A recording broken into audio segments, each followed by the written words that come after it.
देखिए, आज दुनिया में तेल का संकट है। वैश्विक तेल संकट में कांग्रेस पार्टी के नेता अपना राजनीतिक अवसर ढूंढ रहे हैं। अच्छा, 70% हमारा तेल स्टेट ऑफ हॉर्मुज पे डिपेंड नहीं हो रहा है। 47 कंट्रीज के आधार पर हम पूरा एक्सपोर्ट बास्केट आगे बढ़ा रहे हैं। तो आज भारत सुरक्षित है, भारत स्टेबल है। मेरा तो गेम बजाना पड़ेगा। गैस सिलेंडर की लाइन में लगे एक महिला बेहोश खड़ी है उत्तर प्रदेश में।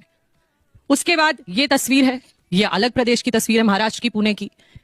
ये अलग तस्वीर है और तस्वीरें झूठ नहीं बोलती। अगर किल्लत है तभी लाइनें लगी हैं।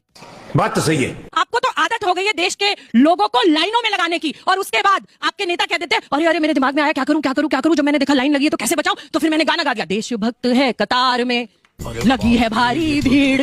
तो ये जो नौटंकी, देश की जनता मर जाए, देश की जनता किल्लत से चली जाए, आप विपक्ष को कोसते रहें। विपक्ष को मत कोसिए, सिलेंडर के इंतजाम करिए।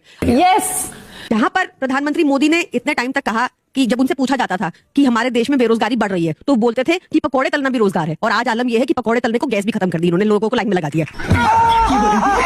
खत्म गया। जहां प्रधानमंत्री मोदी को होना चाहिए था पार्लियामेंट के अंदर, पता है वो कहां है? कैसा लग रहा है आपको सुन के बताइए? असम में एक शॉपिंग मॉल का उद्घाटन कर रहे हैं। ये कैसे लोग हैं? इतने शर्म की बात है कि ईरान ने चाइना का शिप जाने दिया, ईरान ने बांग्लादेश का शिप जाने दिया, पर ईरान ने अब तक भारत का शिप नहीं जाने दिया। मगर क्यों? जो ईरान आपका हजारों साल से आपका दोस्त था, आप अचानक इजराइल के साथ खड़े हो जाते हैं बिना ये सोचे हुए कि जो स्टेट ऑफ हार्मुज से जो आपका 40-60% के आसपास जो आपका एलपीजी गैस आता है, 20% के आसपास आपका जो पेट्रोलियम क्रूड ऑयल होता है, उसका क्या होगा?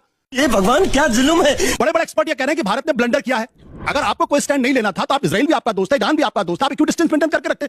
और अगर सरकार इतना बड़ा ब्लंडर अपनी विदेश नीति में करती है, अगर विपक्ष को सरकार की आलोचना करने का अधिकार नहीं है तो फिर देश के अंदर लोकतंत्र होने का कोई मतलब नहीं है। ये अपने आप में ही गड़बड़ है। क्या बात है सर।